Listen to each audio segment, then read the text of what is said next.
Wallpaper border in the kitchen? Don't cringe. It's very historically appropriate. Let's see what we decide. In fact, you're going to decide for me. Stay tuned. There's an old curiosity shop.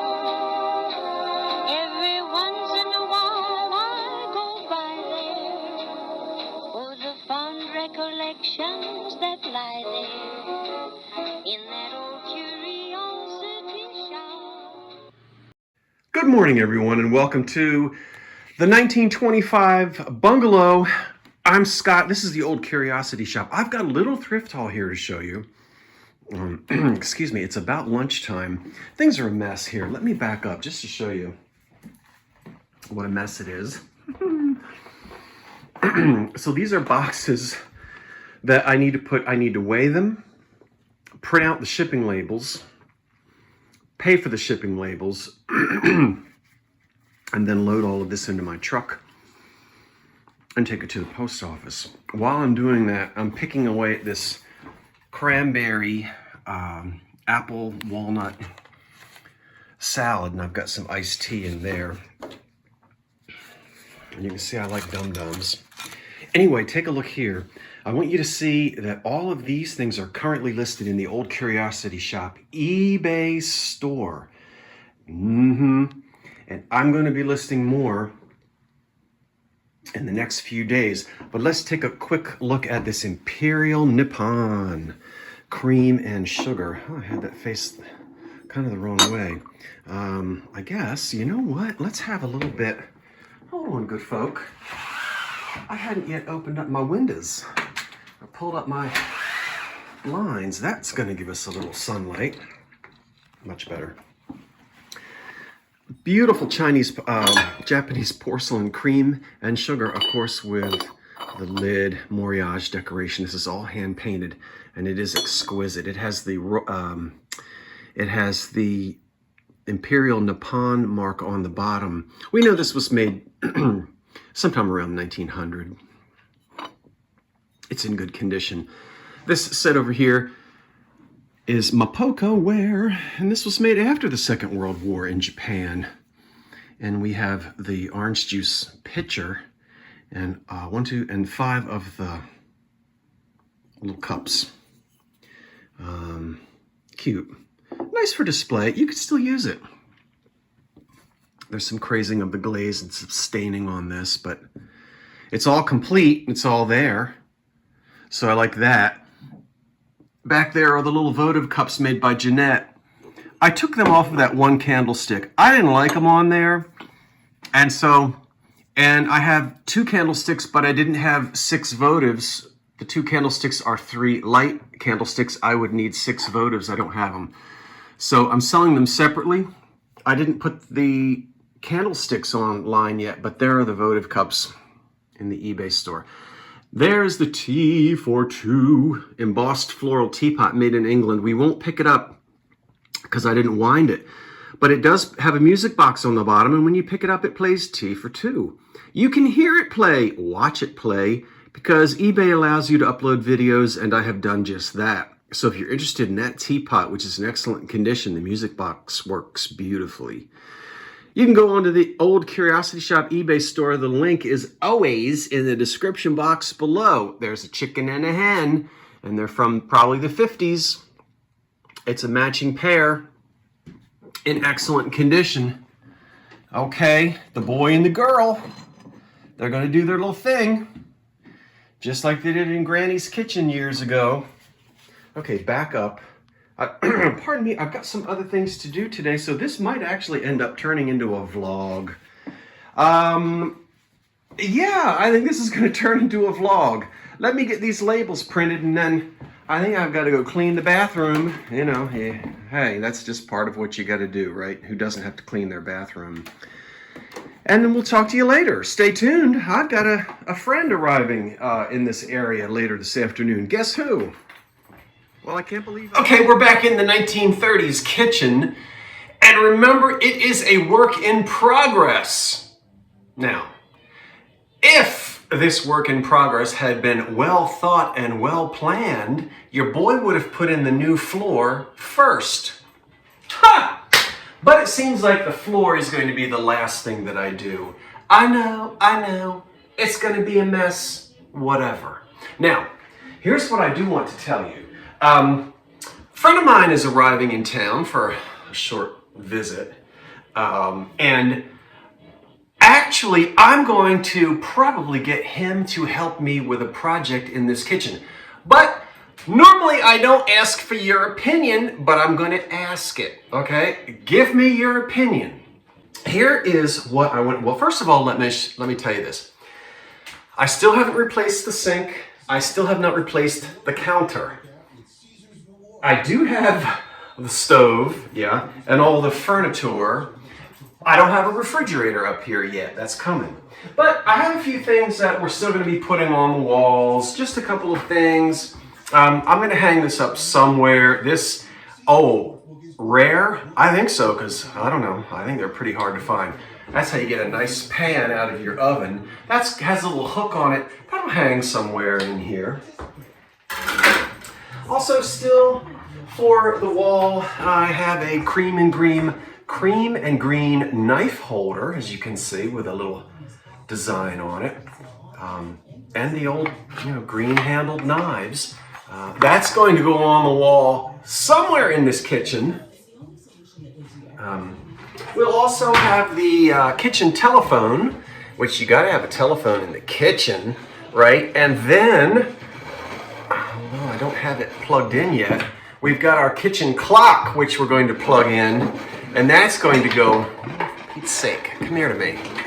Good heavens, this cord that long. So this is going to get, I'm telling you what, this is going to be so 1930s in here. Okay. You may know that I did go ahead and paint the walls, which used to be white. I painted them this wonderful creamy color, which is the same color as the rest of the house, and it sort of ties the whole house together. But one thing that I want to do in this kitchen is put up a border. Now, the last time I mentioned border, some of you flipped your lids. Do you think I would put up geese or mushrooms? Come on now. You know I know better than that. I wouldn't do that. Yes, there were borders. And somebody said, oh, borders are so 1980s. Well, they're also so 1930s, 40s, 50s. We've had borders all throughout interior design. Back to the Victorian days. People used to put wallpaper on the ceiling. Anyway, I've got 3 rolls of this paper. Now, forget the border for the moment that I plan on doing in the formal part of the house. That's a whole separate conversation. We're not going to talk about that right now. But we are going to talk about this roll of paper right here. Now, I've got 3 of these. They're 12 feet long, and if they are complete rolls, I ought to be able to do the whole kitchen. Now, granted, these rolls are from the 1940s, and actually, we're going to pull one out and take a look. This is what you call, I think they call it block print, where the paint is actually, it's great to have 3 rolls of this. Take a look at that. Classic 40s. Isn't that just going to add a little bit more of a decorative element to the kitchen, as well as some color? And I do want to introduce some red. In fact, I've got some red items to introduce to the kitchen. What are the choices with the border? The choices with the border are as follows. It either goes around the perimeter of the room, like a crown molding. In other words, just below the ceiling. That's a possibility. The other possibility is, and this would be a lot more work. I know I'm going to be way over here, but the other possibility is to begin the border here at the top of the tile. Now, this is in the way, so it's a little crooked. You can't really see. But it would start, can you see it? You can't see it. Wait a minute. Hold the line. Hold the line. Let's bring you down here. Wait a minute. you might not fall on the floor. Okay, let's get you, no, wait a minute. What am I doing?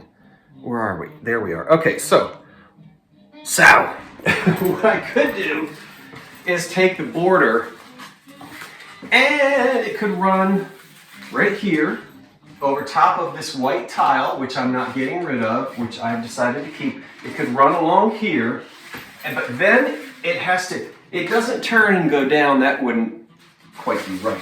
It has to keep going, and it would completely make sort of a chair rail border around the, oh, wait a minute, you can't see me. It would kind of make a chair rail border around the room, but then I would have to paint the lower half a different color, you see? So this would split the walls, right? We keep this creamy buff color up above, but if I put this trim around the middle of the wall, I'd have to paint the bottom part lower color. Now, I could do that. I mean, that's not an impossibility. See? You can't see it. I can't figure out how to get myself out of the way. But it would be, you still can't see it. Wait a minute. You're going to see this. Let's get you, oh, that won't work. Yes, it will. Okay, don't look too, I hope I cleaned my stove. Okay. It's going to go, it would go, here we go. Now you're going to be able to see. This would look really nice. And it would give you a lot of color right here at eye level. So I'd have to take this down to put this up. But this would go up here, right? And then it would keep going. So above the paper would be the creamy color. Below the paper, I would paint it some other color. You get the idea. Okay, let me, now you can really see it. All right, let's roll this back up. You wouldn't see as much of it, sorry, on this wall because of the furniture. You'd see a hint of it back there. On this wall over here, it would run the whole length. There's my modern microwave sitting there for the moment. And it would run, along here. Bottom part painted a different color. Now remember, there will be a refrigerator over here on this side as well. And then when you get over here, the border would continue on this side of the window and go through here. Otherwise, the border would go around the perimeter of the kitchen, up near the ceiling. All right? So, you vote. Where do you want it? Would you like to see it at the ceiling level? Or do you think it would be more attractive if I put it, halfway and we had sort of like a little chair rail border? What's your thoughts? Either way, I think would be historically appropriate from what I've seen in the old magazines of the 1920s and 30s, and I do believe there is enough of this to do it either way.